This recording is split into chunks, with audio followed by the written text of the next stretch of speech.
오늘은 이제 15번 악마부터 이제 오늘 끝으로 이제 메이저 카드가 다 끝나요. 그렇죠? 그러게 이제 한 3분의 1 반은 끝났다고 보시면 돼요.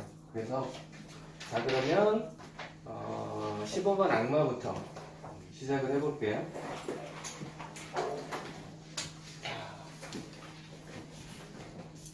15번 명칭은 악마. 일단 명칭부터 이 카드가 좋은 카드일 리는 없죠. 여기 보면 일단 명칭 자체에서 우리가 생각하고 있는 이 악마에 대해서 일단 기본적으로 안 좋다라고 생각을 하시면 돼요. 그러니까 기본적으로 안 좋다. 그 중에서 보면은 악마의 주요 키워드가 안녕하세요. 자, 구속, 집착, 중독, 이목. 자, 이렇게 네 가지 키워드만 머릿속에 잘 간직하시면 이 카드를 풀어나가는데 굉장히 도움이 돼요. 그러니까 여러분들이 이 악마라고 할 때 보통 악이라는 개념이기 때문에 이걸 반대는 선이죠. 그러니까 선과 악. 그래서 악마의 반대는 보통 뭐 천사? 뭐 이렇게 느껴질 수 있어요. 근데 이 선과 악에서도 굉장히 이게 주관적이에요.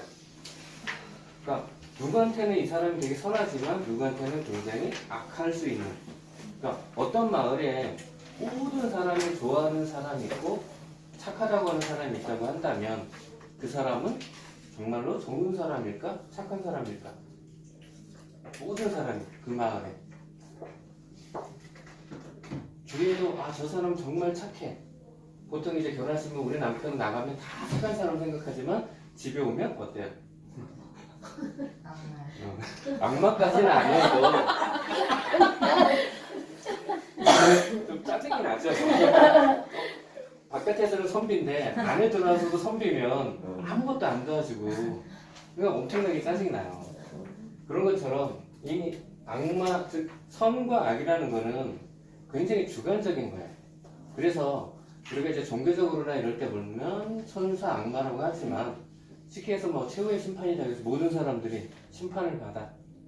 그랬을 때 저는 종교를 안 믿기 때문에 종교가 없기 때문에 아마 저는 심판을 받을 거예요. 그럴 때 제 앞에 까만 날개를 딱 펼친 소위 말하는 악마가 나타나서 나를 살려준다면 저를 죽이려고 하는 하얀 천사의 천사를 이건 선이고 너랑 악마니까 내가 배척할 수 있을까? 불가능하고. 왜냐면 나를 도와주는 게 더 착하다고 느끼거든요. 아까도 말씀드렸듯이 모든 한 마을의 모든 사람들이 착하고 좋은 사람이라고 한다는 거는 그 사람은 좋은 사람일 리가 없는 게 왜냐면 좋은 사람도 좋고 나쁜 사람도 좋다고 얘기하는 거는 그렇잖아요. 범죄자도 그렇고 악한 사람들이 좋은 사람이라는 거는 자기가 뭔가 통하는 게 있으니까 그럴 수 있다는 거죠. 그래서 굉장히 주관적이라는 거예요. 그래서 여러분들도 뭔가 이게 선이다, 이게 악이다. 우리 앞에서 배웠던 정의 카드하고 되게 닮아 있어요. 정의도 굉장히 주관적이듯이 선도 마찬가지, 선, 악도 굉장히 주관적이라는 거. 그래서 이 악마라고 생각했을 때 많이들 하는 게 인간은 과연 선한 존재일까, 악한 존재일까? 우리는 선한 존재라고 믿고 싶어요. 인간은 선한 존재라고. 그런데 지구 입장에서 보면 인간만큼 악한 존재가 없잖아요. 그러면 입장에 따라서 선한 존재와 악한 존재가 굉장히 주관적으로 바뀐다는 거죠. 그래서 여러분들도 누군가를 저 사람 되게 나빠라고 생각할 때 정말로 그게 나쁜 건지 아닌지도 한 번쯤은 생각해 볼 필요가 있다는 거예요. 이게 왜 그러냐면 인생을 살아가는 것도 그렇지만 여러분들이 나중에 서로 상담을 할 때 그렇잖아요. 살인자를 변호하는 사람 보면 왜 저런 애를 변호하지? 라고 할 수 있지만 정말 그 사람이 살인했는지 안 했는지도 명확하게 알아야 되는 거잖아요. 그런 것처럼 누군가를 나쁘다고 인식했을 때 정말로 나쁜 건가 아니면 내가 잘못된 시선을 저 사람을 바라보고 있는 건 아닌가를 한번 생각해 볼 필요가 있고요. 타로할 때도 마찬가지예요. 그러니까 상대방을 뭔가 좋은 방향으로 이끌어주기 위해서 우리가 상담을 하는 거기 때문에 그렇게 생각하시면 되고 위에 숫자를 보면 15니까 1하고 5를 더하면 6이 돼요. 우리 6은 앞에서 배웠던 연인 카드예요. 기억나세요? 연인 카드의 키워드가 뭐죠? 기본적으로?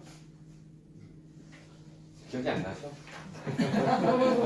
6번이 연인인 줄은 몰라서 하시는 분들도 있어요. 제가 말씀드렸잖아요. 첫 시간에 타로를 하기 위해서는 그러니까 영어를 하기 위해서는 알파벳을 외우듯 타로를 할 때도 기본적으로 78개의 알파벳, 즉 1번은 마법사, 2번은 고유여사제, 6번은 연인. 그것처럼 알고 있어야 되죠. 그러니까 뜻은 몰라도 기본적으로 6번은 연인이구나, 7번은 전차구나. 일단 그건 알고 있어야 돼. 그 뜻은 그러니까 알파벳을 알아야 그 다음에 다른 뜻을 알죠. A자를 써놨는데 저게 뭐지? 그러면 안 되잖아요. 그러니까 기본적으로 메이저 카드는 특히 숫자 명칭을 0번부터 21번까지 다 기본적으로 알고 있어요.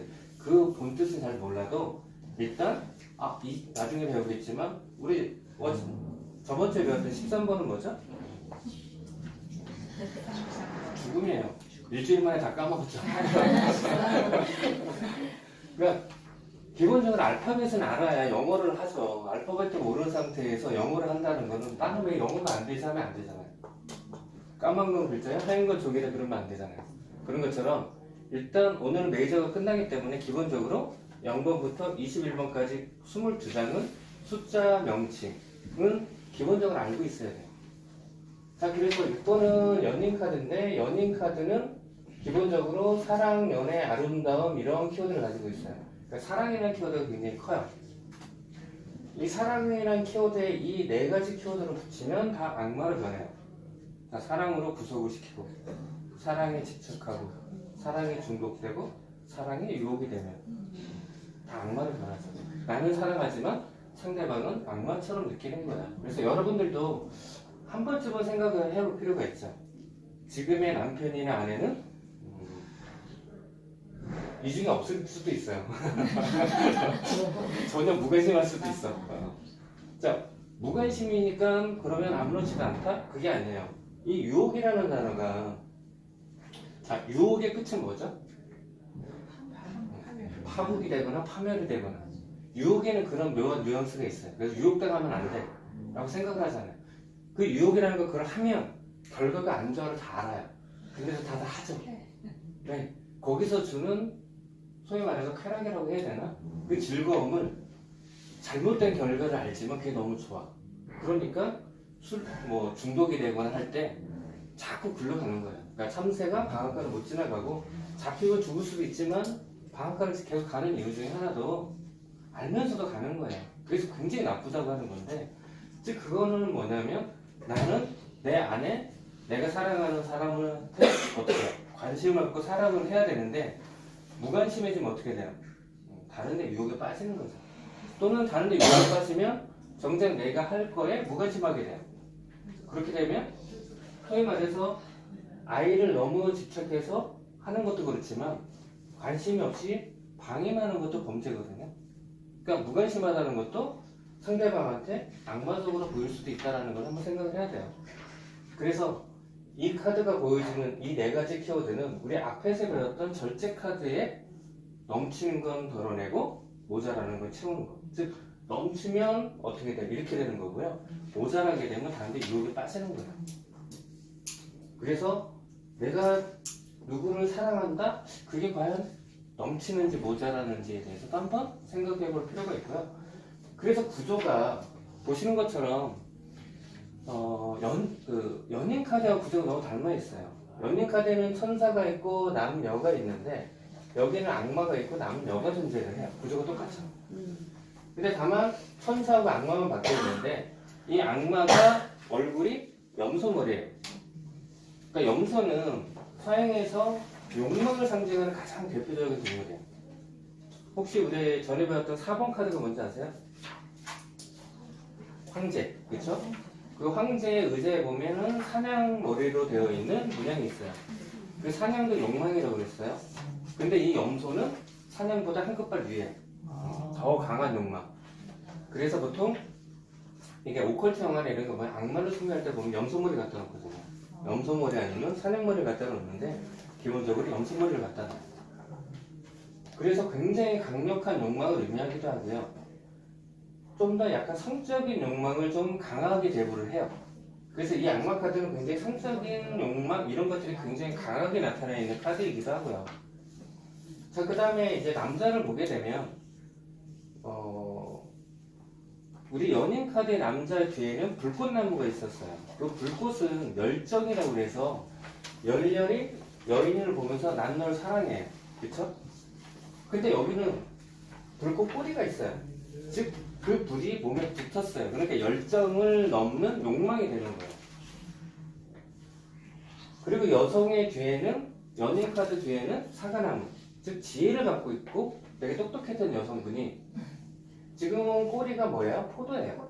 자, 포도의 키워드는 제가 원래 풍요가, 알이 많아서 풍요가 먼저 들어와요.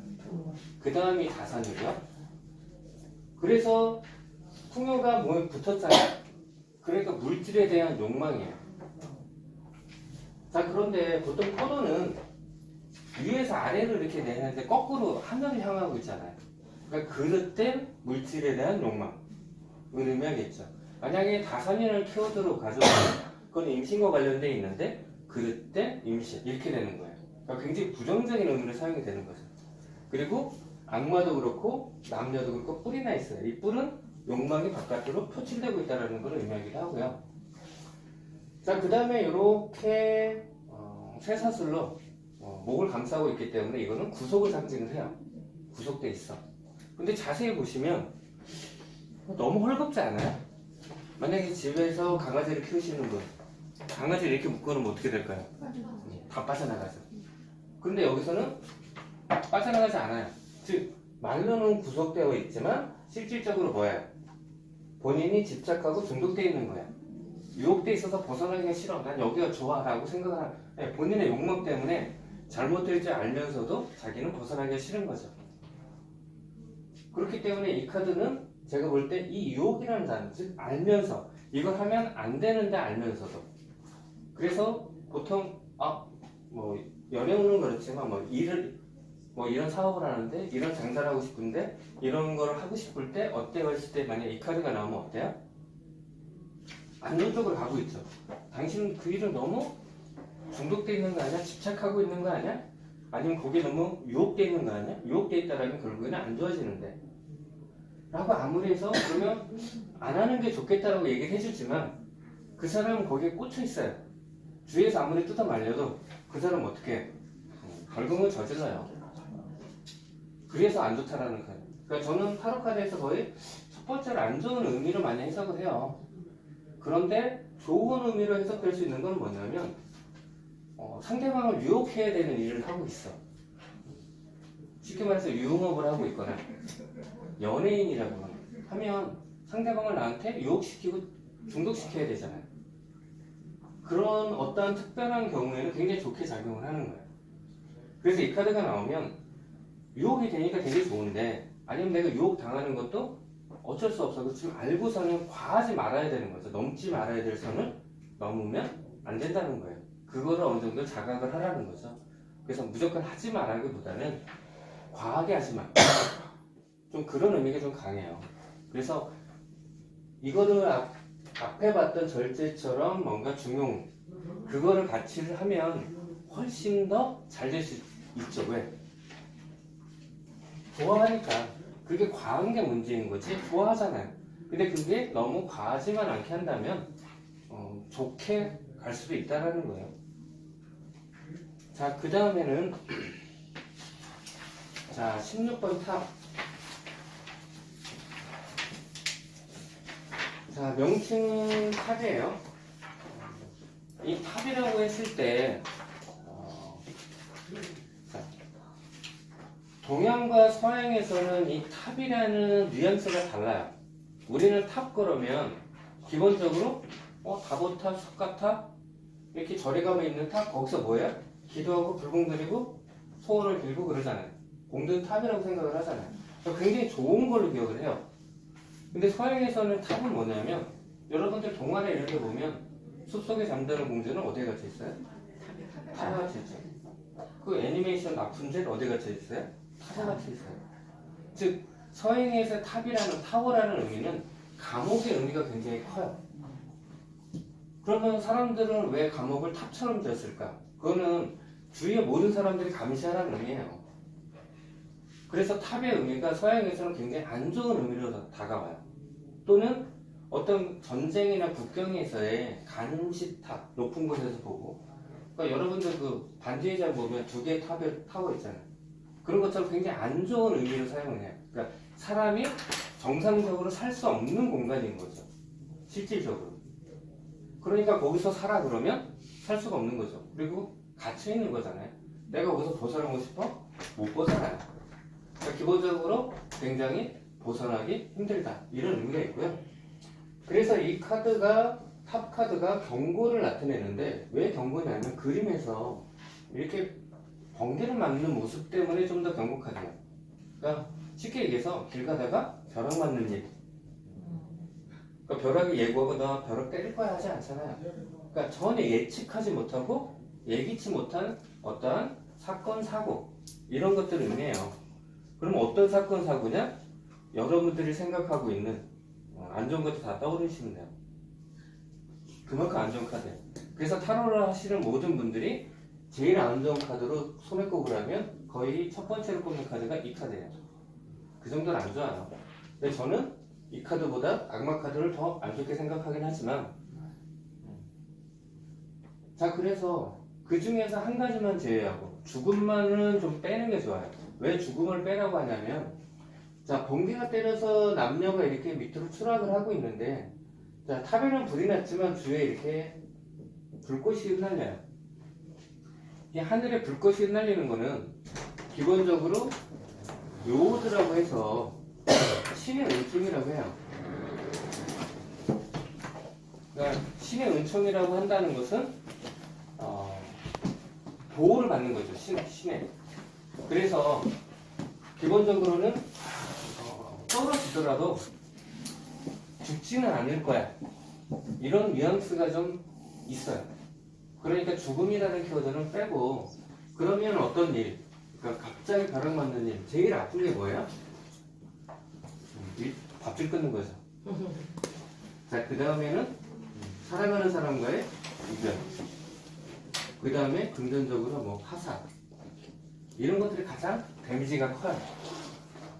그러니까 이런 일이 미리 예고를 하지 않고 갑자기 아침에 출근하려고 딱 했는데 갑자기 문자가 띵동 와요. 해고되셨습니다. 또는 어제까지 웃고 떠들었는데 아침에 카톡에 딱 보니까 우리 그만 헤어져. 정말 가슴 아프죠. 자 그런 것처럼 전혀 예기치 못하는 그런 일이 생겼을 때 굉장히 데미지가 커요.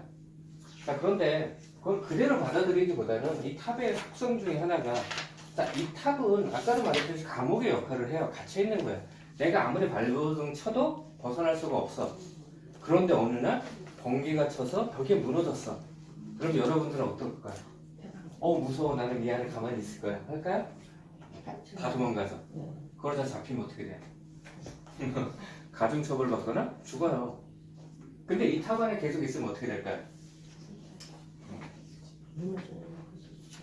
아니 뭐 번개가 안 때렸어도 이렇게 갇혀 있으면 결국에는 이 안에서 죽는 거 아니에요. 숲속에 잠자는 공주를 왕자가 구해주지 않으면 어떻게 돼요? 영원히 그 탑속에서. 그런 것처럼 이 안에 계속 있으면 죽는 거예요. 그러니까 생각지도 못하게 벽이 무너지면 대부분 다 탈출을 해야 되는 거예요. 근데 아무 대책 없이 탈출을 하잖아요. 그 앞에는 어떤 일이 일어날까요? 아무런 예측을 못해요. 그렇지만 어쨌든 탑에 있으면 안 좋은 결과가 가는 거는 정해져 있고 탈출을 하면 잡히면 죽을 수도 있지만 완벽하게 자유를 얻을 수도 있고 굉장히 달라지잖아요. 자, 그래서 이거를 보통 해방이라는 키워드를 써요. 우리가 8월 15일을 광복이라고 하는데 자, 광복은 빛을 되찾았다예요. 즉 그건 뭐냐면 누군가 주체가 있어서 노력으로 빛을 되찾은 거예요. 그런데 8.15를 보면 일본이 원자탄 2방 맞더니 항복을 했어요. 갑자기 풀려난 거예요. 그러니까 정상적으로 광복이라기보다는 해방에 가깝죠. 그래서 그 김구 선생이든 광복군들이 그렇게 우리가 참전을 해서 그걸 인정받았 이후에 됐으면 훨씬 좋았을 텐데라고 아쉬워하기도 해요. 근데 어쨌든 그렇게 해방이 되면 그러니까 광복을 하면 주체가 있기 때문에 그 주체에 의해서 뭔가 안정을 도모하는데 그렇게 해방이 되면 완전히 주체가 사라졌기 때문에 굉장히 무질서해져요. 그러니까 여러분들도 갑자기 그런 일이 딱 닥치면 뭘 해야 될지 뭐 멘붕이 올 수도 있고 이런 상황을 맞으면 다 그렇잖아요. 뭐 살지? 얘 없이 어떻게 살아? 자, 근데 이거를 해방이라는 관점으로 보면 자, 해골됐어요. 그러면 뭐 먹고 살지라는 생각도 있지만 출근 안 해도 되네? 상사들 푸살 안 먹어도 되네? 너무 좋잖아요. 내가 하고 싶은 대로 늦잠 잘 수도 있고 운동할 수도 있고 놀러 갈 수도 있고 그러니까 자유를 얻은 거예요. 이별도 마찬가지죠. 저는 항상 얘기하는 게 솔로 천국 커플죠. 자, 누군가를 사랑해서 그 사람을 잘 됐으면 좋겠지만 그 사람은 헤어졌어요? 근데 세상에 그 사람만 있는 거 아니잖아요. 세상에 반은 여자고 세상에 반은 남자예요.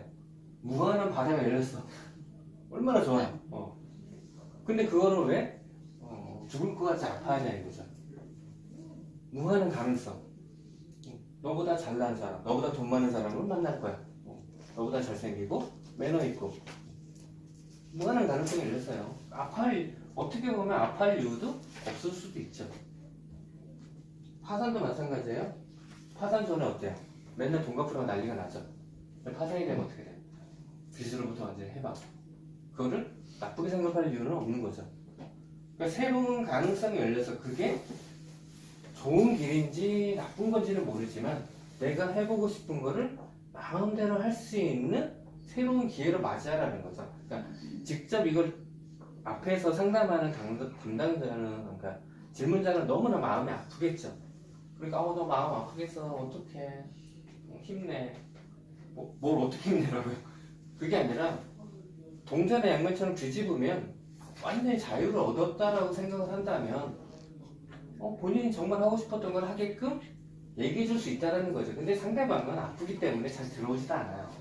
그렇지만 그렇게 생각을 전환을 하면 완전히 다른 의미로 작용할 수도 있다는 거예요. 그래서 여러분들도 이런 상황이 왔을 때 새로운 세계에 열렸다라고 생각을 하시면 좀 덜 아프실 거예요. 어쨌든 너무나 갑작스러운 일이 생겼기 때문에 굉장히 아프다 이렇게 보시면 돼요. 자, 그 다음은 17번 스탑 별카드예요.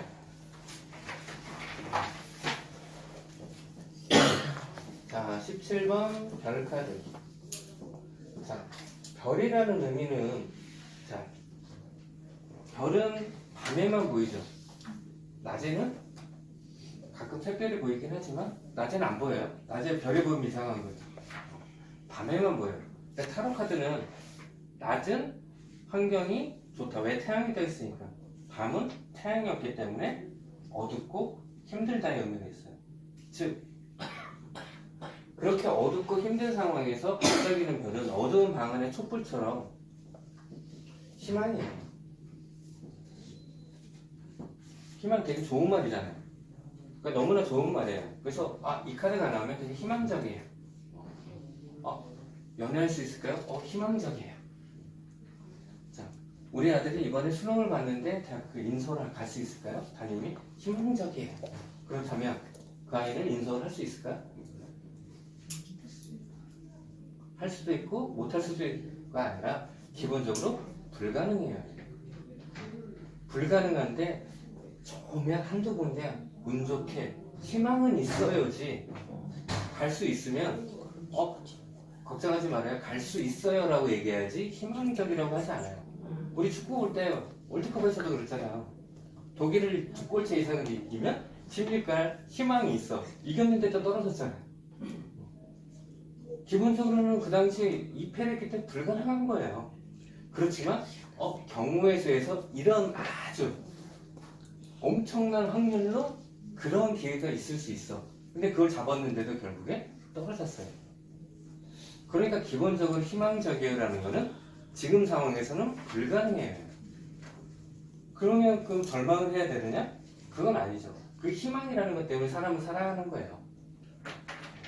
지금 젊은 사람들이 다 헬조선라는 말에 입에 붙었어요. 한국이 헬이래요, 지옥이래요. 정말 지옥 맞나요? 지옥 맞는 것 같아요? 그러면 저기 시리아 같은 데로 이민을 가세요. 자고 있는데 폭탄 떨어져서 옆에 있는 사람 죽고. 그렇잖아요. 그 보트피플에서 그 지중해 건너다가 물에 빠져 죽고. 그런 게 지옥이죠. 대한민국에서 아까 해고됐다고, 헤어졌다고 죽지 않아요. 100세까지 살아요. 이래도 100세까지 사는데 아무 지장이 없어. 그런데 왜 지옥이라고 하냐면 희망이 없다라고 느끼기 때문에 지옥이라고 자꾸 얘기하는 거예요. 젊은 친구들이. 내가 아무리 열심히 노력해서 20년을 돈을 모아도 집을 못 사. 그럼 돈을 모을 이유가 없잖아요. 그럼 먹고 죽지해서 쓰는 거예요. 요즘 욜로족이라고 그러잖아요. 어차피 한 번 사는 인생 즐겁게 살다 죽자. 이게 관점이 되게 묘해요. 그러니까 어떤 게 좋다 나쁘다. 요즘에 자꾸 소확행이라고 하는데 그게 유럽에서 그래요. 왜냐면 유럽은 모든 직업이 좀 이렇게 평균적이에요. 그러니까 내가 여기서 아무리 성공을 해도 요만큼 올라가는 거고요. 여기서 아무리 그냥 대충 해도 큰 차이가 안 나. 그러니까 내가 아무리 막 거기다 힘을 쏟아봤자 엄청나게 되지 않기 때문에 일상에서 작은 걸 찾으면서 즐기려고 해요. 요즘에 그 뭐 덴마크나 이런 데가 휘게라고 그러잖아요. 그러니까 내가 지금 즐거운 게 뭐지? 내가 하고 싶은 게 뭐지를 찾아요, 자꾸. 그게 일본에 와서 이제 소확행이라고, 소소한 확실한 행복. 그건 뭐냐면 미래에 대한 희망이 별로 없기 때문에 지금 현재 가장 내가 행복한 걸 찾아.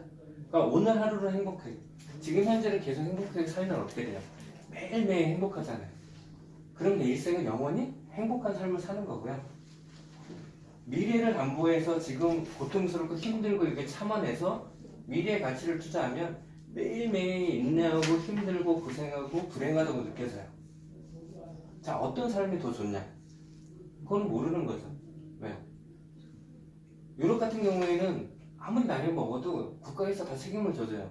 근데 우리나라는 그거를 확신할 수가 없잖아요.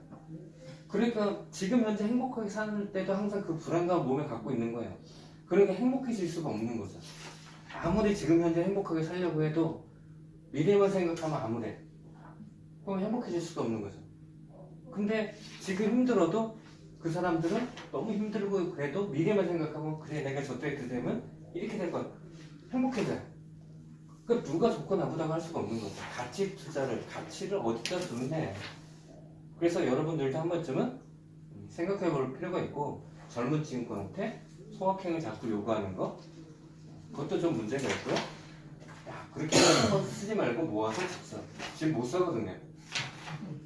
정상적으로 일해서는 집 사기가 너무 힘들어요. 불가능하잖아요. 요즘에 그 최저임금 올라봤자 한 달에 114만 원인가 받는다는데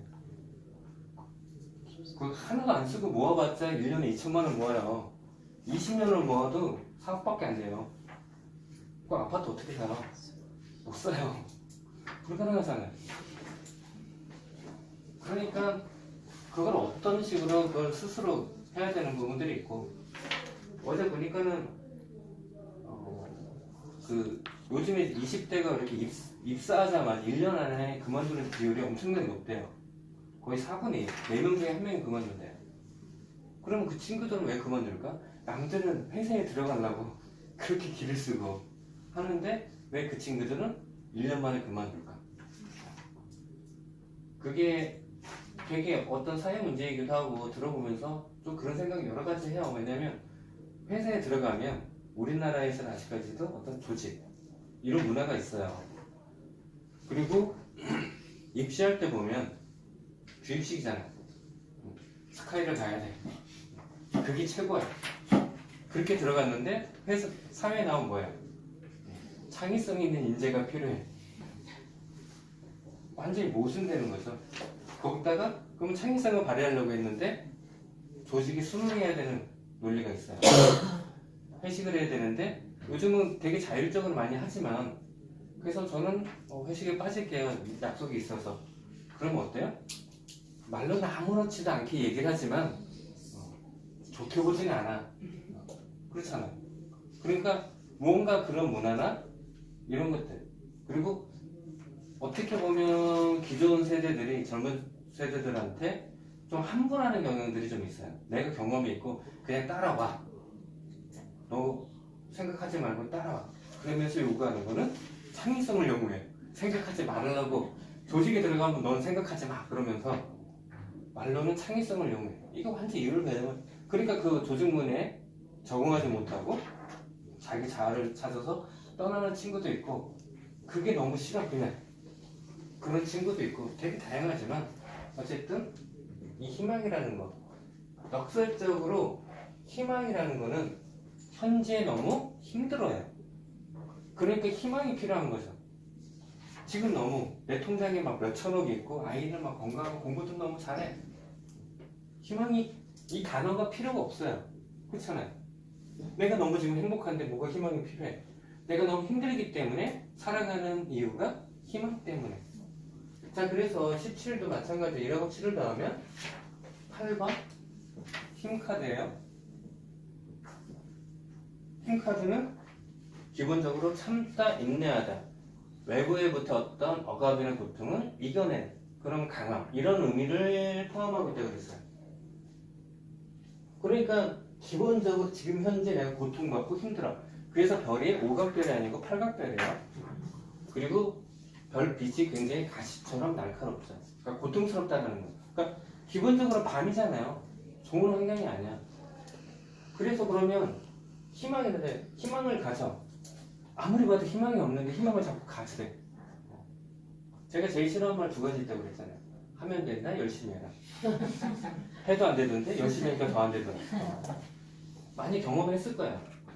문제는 뭐냐면 앞에 어떻게라고 하는 방법을 알려주라. 어떻게 하면 되더라. 어떻게 열심히 하니까 되더라. 어떻게가 굉장히 중요해요. 그러니까 물고기를 잡는 방법을 정확히 알려줘야 물고기를 잡죠. 열심히 물고기를 잡아 그러면 잡히나요? 그 정글의 법칙에서 김병만은 기가 막히게 잡는데 다른 친구들 잘 못 잡잖아요. 김병만이 알려줘요. 그럼 그때부터 잘 잡아요. 방법을 알려주니까. 어떻게라는 거. 그 어떻게 굉장히 중요해요. 그래서 여기서 보여주는 건 희망인데 어떻게 하면 희망이다, 이런 것들이 나오는 게, 자, 이게 여인이 뭐 여신, 여인, 양손에 이렇게 물동이가 있어요. 자, 양손에 똑같은 무언가를 비슷한 걸 들었어. 그러면 이건 저울질의 의미예요. 2개를 저울질하고 있는 의미. 그래서 앞에 우리 전체 카드도 컵을 2개를 들었을 때 그게 저울질의 의미가 돼요. 양다리의 의미가 되고요. 일단 기본적으로 양손을 들었어. 양다리가 희망이 될 수 있다는 거야. 우리가 양다리 그러면 되게 나쁘게 생각을 하잖아요. 그런데 그거는 상대방 입장이고, 내가 양다리 걸치면 나는 좋은 거예요. 어떻게 보면. 그러니까 조언해 줄 때 양다리 걸치면 안 돼. 그걸 어떻게 책임지려고 양다리 걸치지 말라고 얘기를 해요. 왜냐면 양다리 걸치면 한 곳이 하나가 안 되면 이쪽 가면 되잖아요. 근데 한 번 있는데 이게 안 돼서 그럼 어떻게 돼요? 희망이 없어지는 거잖아요. 그래서 기본적으로 그런 의미가 좀 있긴 한데, 자, 물을 따라요. 여기는 연못이고 여기는 대지에 이렇게 뿌리고 있는데, 자, 타로 카드에서 물은 감정을 뜻해요. 사람의 감정.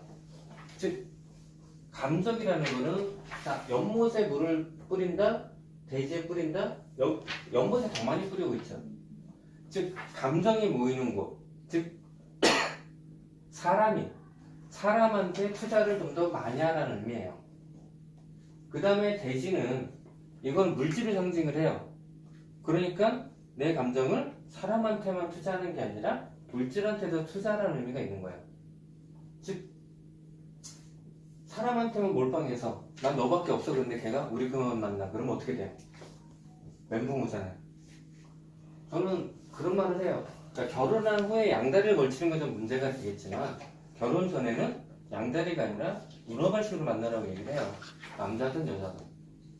그래야 한 사람만 만났는데 걔가 그만 만나 그러면 극단적인 선택도 하고 막 그러잖아요.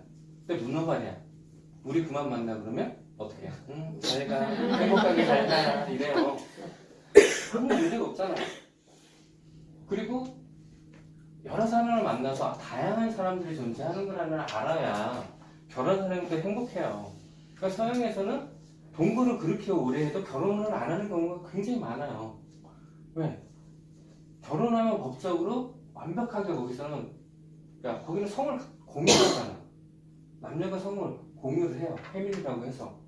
그렇기 때문에 완전히 맡기는 거예요.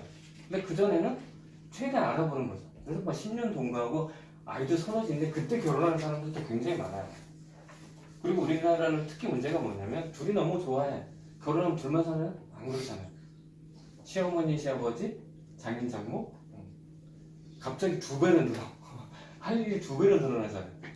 그러니까 힘들죠. 요즘 젊은 친구들이 결혼을 안 하고 아이를 안 낳는 이유 중에 하나도 그런 문화적인 게 있어요. 옛날에는 그 문화 때문에 결혼을 잘했는데 요즘에 그 문화가 굉장히 젊은 친구도 옥죄 있는 거죠.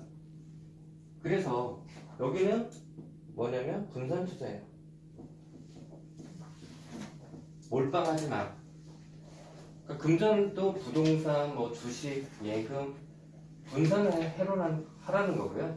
주식을 투자해도 뭐야? 몰빵하지 말라는 거죠. 그게 오르면 대박이 터질 것 같지만 결국에는 제가 아는 분은 옷가게를 하는데 뭐 그분은 원래 돈이 있으니까 그럼 대부분 옷가게 그러면 자기가 전문 분야들 있잖아요. 그래서 그쪽을 많이 해요. 매장을 많아서 계속 그쪽 매장만 넓혀. 근데 그분은 보면 골프예요, 스포츠예요, 남성복, 여성복 다 갖고 있어요. 매장을. 그러니까 스포츠 그게 붕뜬다 그러면 나머지가 매출이 없어도 그거 하나로 다 커버를 해. 그러니까 그 밸런스가 맞아요. 분산을 해놨기 때문에. 그래서 옷 자체가 완전히 사장이 되지 않으면 뭐 어떤 트렌드가 올라가도 기본은 해요. 그러니까 아무 문제가 없어. 그런데 하나만 몰빵을 해서 우리나라 사람들은 되게 그런 게 있어서 닭갈비가 유행하다 그러면 다 닭갈비고요. 소주방이 유행하면 다 그거고요. 뭐 찜닭 한때 유행했잖아요. 다 찜닭하고 있어요. 그러니까 너무 빨리 진을 빼서 먹어버려요. 그래놓고 이건 맛이 없어. 그래서 트렌드가 확 바뀌어서 그런데 그거를 하는 사람들 입장에서 어떻게 해요? 내 모든 걸 걸고 시작을 했는데 한 2, 3년 만에 훅 가요. 그래서 그러니까 가능하면 그러니까 스터디셀러를 하는 게 좋기는 해요. 그러니까 영원히 변하지 않는 것. 그 다음에 요즘은 약간 뉴트로라고 해서 그러니까 새로운 거와 복고, 레트로를 결합해서 뉴트로라고 해요. 예전 거를 현대식으로 가미를 해서 뭔가 하는 것들. 그러니까 자꾸 과거에, 그러니까 음식도 마찬가지예요. 그러니까 10세 이전에 먹었던 음식들은 영원히 기억을 하는데 10세 이후에 먹은 음식들은 잘 기억을 못 한대요. 그래서 가다 보면 어렸을 때, 그러니까 어렸을 때 김치를 안 먹였잖아요. 나이 먹으면 김치를 못 먹어요. 잘.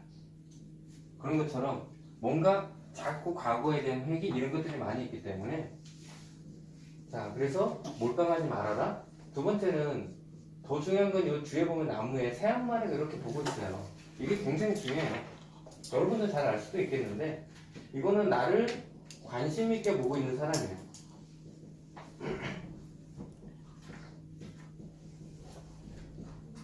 나는 잘 모르는데 나를 주의 깊게 보고 있고 관심 있게 보고 있는 사람이 분명히 누구라도 존재해요. 사람은 이유 없이 태어나지 않아요. 그리고 본인이 할 수 있는 일과 할 수 없는 일이 분명히 존재하기도 해요. 그러니까 나를 필요로 하는 것이 꼭 있고요. 나를 필요로 하는 사람이 꼭 있어요. 그런데 자기 눈에는 안 보여. 그러니까 나는 필요 없는 사람인가 생각할 수도 있는데 즉 그 얘기는 뭐냐면 속담에 그런 말 있잖아요. 10번 찍어서 안 넘어가는 나무 없다. 요즘에 많죠. 많아요. 도끼째가 부러지고. 그러니까 문제는 뭐냐면 왜 10번 찍어서 넘기려는 그런 나무만 찾냐. 주위를 둘러보면 한 번만 찍어도 넘어가는 나무가 너무나 많은데 왜 그 10번을 찍어서 넘기려는 나무만 하고 있냐 이거죠. 즉 내가 좋아하는 것만 자꾸 쫓다 보면 그거는 너무 힘든데 나를 필요하는 곳은 있어. 그건 쉽잖아요. 내가 좋아하는 여자 아무리 대시를 해도 체이는데 나를 좋아하고 있는 사람한테 우리 사귈래 그러면 어떻게 돼요? 상대방의 눈물이 팍. 그런 것처럼 분명히 나를 관심 있게 보고 있는 사람. 저는 그 오디션 프로그램 되게 좋아해요. 오디션 프로그램 좋아하는 이유 중에 하나가, 그러니까 본선은 너무 싫어. 근데 그 예선이 너무 좋아요. 그러니까 노력했던 사람이든 집이 엄청난 부자이든 상관없이 거기서 저런 재능을 갖고 있는 사람, 저런 노력을 하고 있는 사람, 이런 거를 보는 게 너무 좋고요. 그 다음에 보통 본선을 가면 생방송을 하기 때문에 음향이 너무 안 좋아. 그러니까 예선은 다 튜닝을 하기 때문에 잡음에 이런 것들을 굉장히 정제를 해서 굉장히 좋게 들리는데, 갑자기 본선을 하면 이상해. 내가 되게 좋아했는데 본선에 가서 그 생으로 라이브를 하면 되게 못하는 것처럼 느껴져요. 왜? 기대감이 올라가 있으니까. 그래서 본선은 별로 재미가 없어요. 그리고 예선과 본선을 계속 하면서 그 사람이 갖고 있는 재능을 너무 많이 보여줘서 그 사람에 있는 거를 다 소모를 시켜버리는 느낌?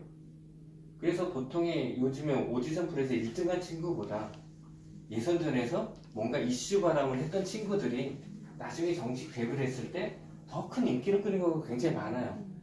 왜냐면 그 본선에서 그 사람이 너무 많이 소비가 됐어. 그러니까 질려버리는, 그거를 요즘에 저는 좀 느껴서. 그러니까 근데 그 예선을 볼 때 분명히 나는 되게 마음에 드는 친구들이 있어요. 노래도 잘하고 너무 잘해. 근데 심사원이 이런 말을 해요. 너무 올드해.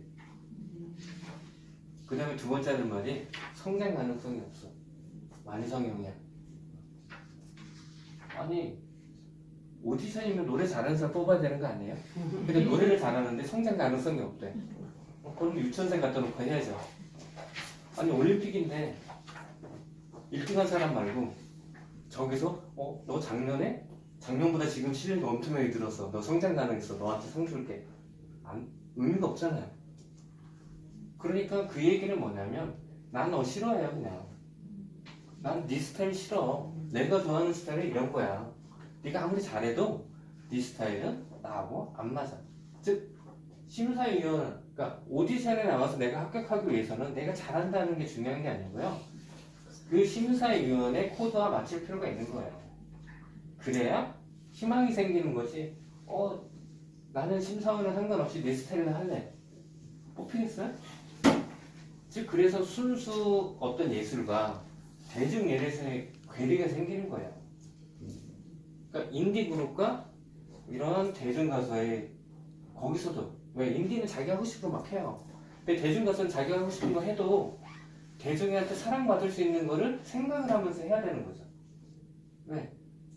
상대방이 원하는 건 이건데 상대방이 원하는 거 상관없이 내 맘대로 하면 어떻게 돼요?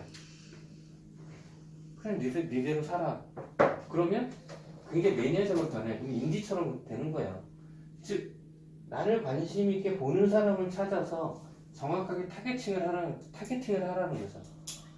기본적인 희망이 있다는 거는 그냥 맨땅에 헤딩하고 바위에 계란을 던지는 게 아니라 나한테 관심이 있고 내가 해야 될 목표를 정확히 정해서 그게 정확한지 거기에 집중해서 노력을 하라, 이런 의미예요. 그리고 주위를 둘러보면 나를 관심 있게 보고 있는 사람, 나한테 러브콜을 하고 있는 일, 이런 것들이 분명히 존재한다.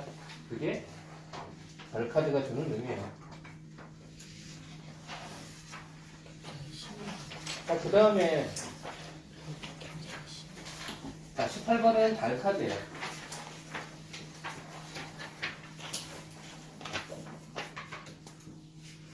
자, 18번 달. 자, 달은 기본적으로 초승달부터 보름달까지 매일매일 조금씩 변하죠. 그래서 키워드가 변화예요. 매일매일 변해. 여기서 보는 것처럼 사람의 감정 매일매일 변하죠. 그래서 사람하고 사귀는 게 너무 힘들어. 특히 여자의 마음은 뭐라고 그랬어요? 갈 때. 그래서 남자인 네 입장에서 참 여자의 마음을 알기가 너무 어려워요. 분명히 좋았는데 이유를 모르게 그런 일이 생겨요. 화를 내. 그러면 이것 때문에 화를 냈을까 해서 자진 고백을 하죠. 이것 때문이야? 근데 아니래.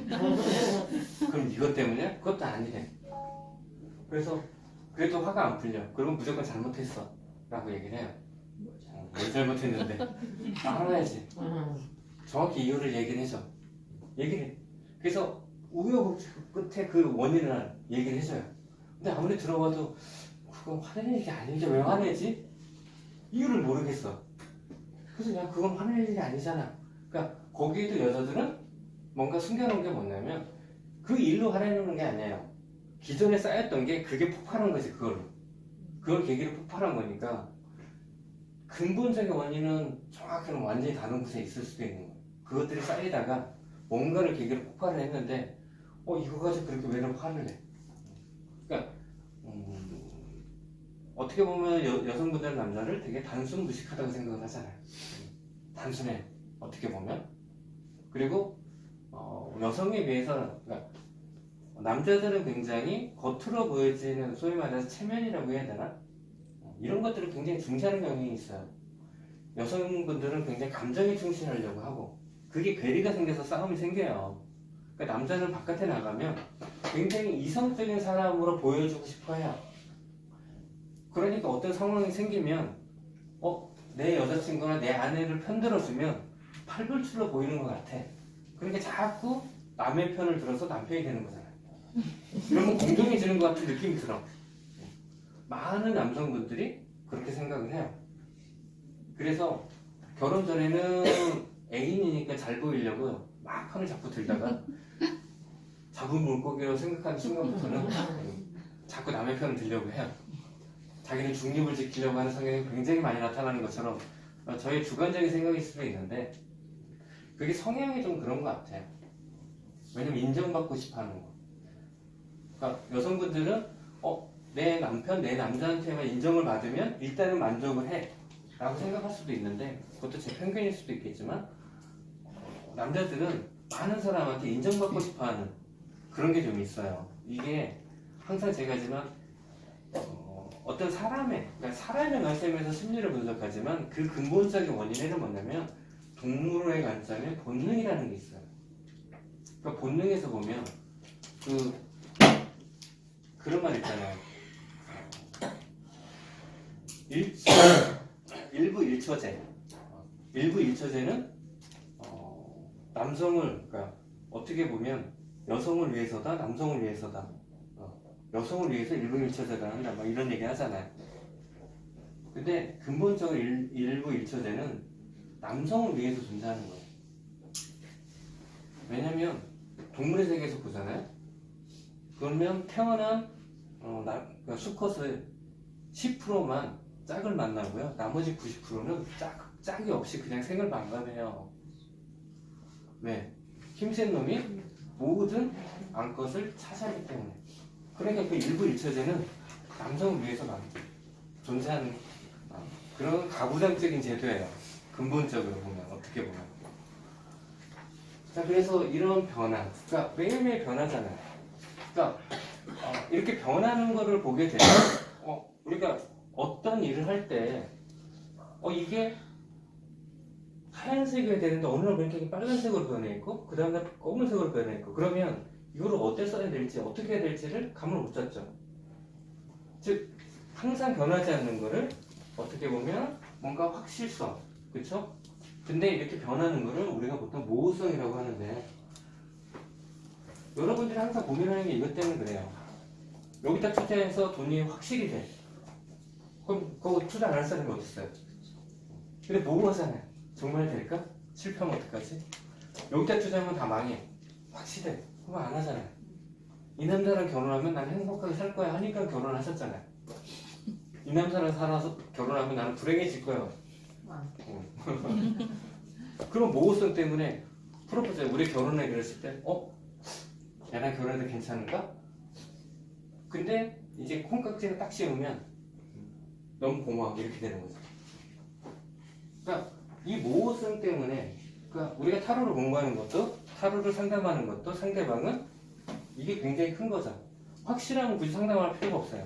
하든가 안 하든가 모호잖아요. 하는 게 좋은지 안 하는 게 좋은지 막 고민이 돼. 하고는 싶은데 대부분 직장 다니면서 회사를 그만두고 싶어 해요. 왜? 상사의 갑질 또는 여러 가지. 그런데 그건 못 하잖아요. 왜? 먹고 살려고. 돈 때문에. 통장에 100억 있으면 그만두죠. 통장에 맨날 마이너스가 앞에 붙어 있잖아요. 그러니까 못 그만두는 거예요. 그래서 뭐 먹고 살지가 이걸 그만두면 정말 다니기 싫어 미칠 것 같은데 왜 그만 못 둬요? 나가서 하려니까 할 게 없어. 요즘에 자영업들 다 망하고 있잖아요. 근데 우리나라 자영업은 워낙 많아서 좀 구조조정이 필요하기는 해요. 그것도 해처문화가 필요한 시점이긴 해요. 그걸 투자를 해서 망하는 사람들의 가슴은 너무 아프긴 하지만 뭔가 구조조정이 좀 필요하긴 해요. 그 구조조정의 필요성에는 뭐냐면 최저임금이 올라가면 돼요. 그러면 나는 사업 접고 그냥 월급쟁이 할래 가 되죠. 왜? 최저임금 받아도 먹고는 살만해. 그러면 힘들게 사업 안 해요. 그런데 그게 낮으면 어떻게 돼요? 어떻게든 자영업을 해서 왜? 그거보다는 이걸 하는 게 낫다는 생각 때문에 그래요. 그래서 유럽인에게 좀 잘 사는 나라들은 최저임금 올리는 이유 중에 하나가 그런 의미도 있어요. 어차피 그걸 낮춰놓으면 경쟁을 해요 서로. 그래서 그걸 올려놓으면 무언가 자본이 집중되어 있는 곳에서 고용이 일어나는 효과를 나타내요. 역설적으로. 그러니까 고용, 사람은 필요한데 너무 비싸서 못 써. 그러면 그 사업은 안 해야죠. 안 하는 게 맞아요. 사람을 써서 뭔가를 해야 되는데 사람이 너무 비싸서 수익이 안 나. 그럼 그 일은 존재할 가치가 없는 일인 거죠. 의미가 없는 일이에요. 어떻게 보면. 그래서 이런 모호성이 있을 때, 자 여기서 보면 자 물에 가재가 한 마리가 쓱 기어나와요. 가재는 물 속에 있어야 되는데 물 밖으로 나오는 거는 비밀이 드러나다. 내 꼴일 수도 있고 남편 꼴일 수도 있고 남한테 밝히고 싶지 않은 비밀이 스물스물 올라와요. 그럼 어떻게 돼요? 개하고 늑대가 막 짖잖아요. 구설수나 소문 막 떠들어요. 그러니까 내가 뭔가만 하려고 그러면 옆에서 감나라 배나라 막 그러잖아요. 요즘 제가 그래요. 제가 뭔가 하려고 했더니 주위에서 감나라 배나라 막 배가 막 산으로 가고 있어요. 지금 배가 한 산 중턱까지 걸쳐 있는데 어차피 방향을 산으로 틀었기 때문에 정상을 찍고 가야 될 것 같아요. 그러니까 모든 사람이 그래. 내가 뭐려고 하면 뭐 해도 된다 하지 말아라 막 이런 것들이 너무 강해요. 자 그래서 그러니까 너무 피곤하잖아요. 근데 이렇게 길을 보면 이렇게 탑이 있어요. 탑 사이로 길이 있는데 이 탑은 요길 경계로 요 앞은 현실이고요. 이 뒤로 넘어가면 미래를 의미해요. 즉 현실은 지금 뭔가 내가 밝히고 싶은 게 막 드러나고 옆에서 막 이상한 소리 들리고 근데 미래로 가면 어떻게 되느냐? 여기 보면 지금 상황이 자 이건 달처럼 보이는데 여기 되게 수심에 찬 여인과 빛이 되게 이렇게 뾰족뾰족해요. 가시처럼. 그러니까 가시 모양이기 때문에 되게 고민 스트레스고요. 지금 여인의 모습도 되게 수심에 차 있잖아요. 되게 고민스럽고. 그래서 저 미래로 가면 주위에 불꽃이 막 흩날려요. 아까 탑 카드에서 제가 했죠. 로드라고. 신의 운석. 그러니까 시간이 지나면 미래로 가면 다 해결될 거야. 지금 이렇게 시끌벅적해도 미래로 가면 해결될 거야. 이런 의미가 좀 녹아져 있어요. 그런데 그 길이 너무 멀죠. 쉽지 않은 길이라는 의미가 있어요. 그래서 지금 너무 힘들어도 시간이 지나가면 다 해결될 수도 있어. 라는 의미가 있고요. 그 다음에 이게 이제 달 카드니까 이거 달로 생각하는데 달이 아니고요. 일식이에요. 즉 태양을 달이 가리고 있는 모습이에요. 그러니까 태양은 타로에서 되게 좋다고 했는데 낮인데 달이 가려서 밤처럼 만들었어요. 그러니까 좋은 상황은 아닌 거죠. 그래서 분명히 낮인데 어두워. 밤이야 낮이야. 요즘에 워낙 미세먼지 많은 날은 어둡잖아요. 그래서 딱 시간을 보고 지금이 낮이야? 밤이야? 헷갈릴 때도 가끔 있어요. 그런 것처럼 뭔가 되게 모호해. 지금 이 가지를 본인이라고 생각을 한다면 자, 이 본인이 이 물 밖으로 왜 나오죠? 원래 물 속에 살아야 되는 물 밖으로 왜 나오죠? 물이 이상하니까 나오죠. 물이 멀쩡하면 나오겠어요? 그 안에 잘 헤엄치지? 이제 물고기들 그러죠. 어항에 있으면 물이 이상하면 뻐끔뻐끔해요. 근데 가만히 있으면 어떻게 돼요? 결국엔 죽죠. 이 가지도 가만히 있으면 이 물속에서 죽겠죠. 슬슬 기어나온 이는 물이 이상해. 여러분들이 남편하고 열심히 싸웠어요. 치고받고 싸웠어. 더 이상 못 살아. 이만한 캐리어에 지금 다 써들고 친정을 하려고 딱 문 열고 딱 나왔어요. 난 12시인 줄 알고 딱 나왔는데 일식으로 해가 안 보여. 밤인 것 같아. 이거 아침 낮 12시 아니야? 밤 12시가 무섭네. 다시 들어가면 어떻게 돼요? 남편한테 죽죠.